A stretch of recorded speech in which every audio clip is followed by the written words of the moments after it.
তো আমার প্রিয় ভাই এন্ড ব্রাদার, তো বলো কেমন আছো?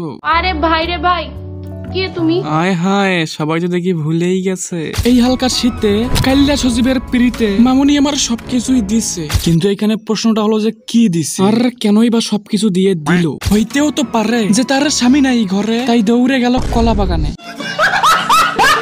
এদের কখনো দেখবা কলা বাড়িতে, কখনো বা বালু থেকে দৌড় দিয়ে আস, আবার কখনো রাস্তাঘাটে সজীবের জন্য আসলে প্রেম নীলা করে যে তারা কেন খেলে না রে তার সাথে।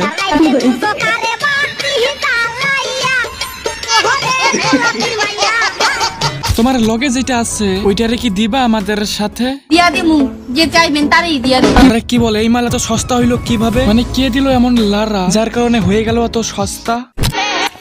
এই যে কাইলা সজীব, তুমি আমারে ভালোবাসো আর ইগনোর করো, আমার মনটাকে ভেঙে চুরমাচুর করে দাও, তবু আমি তোমাকে ভালোবাসি। এই যে কাইল্লা সজীব, তুমি আমাকে পাট খেতে নিয়ে গিয়ে পিছন মারো অথবা সামন মারো, আমি তোমাকেই দিব, কারণ তুমি আবার কাইল্লা সজীব। তো আমার প্রিয় ভাই বেদাররা বিশ্বাস করেন কাইল্লা সজীব নামে কেউ নাই, আর এই মেয়েগুলা বলে সব নাটক এন্ড নকরানি বলতে পারো। আর সে নাকি সজীবকে সব দিয়ে দিছে, মন প্রাণ দেহ সবগুলাই নকশা এন্ড লেওরামি বলতে। তো ভাই ব্রাদার, ভিডিও ভালো লাগলে সাবস্ক্রাইব করো প্লিজ।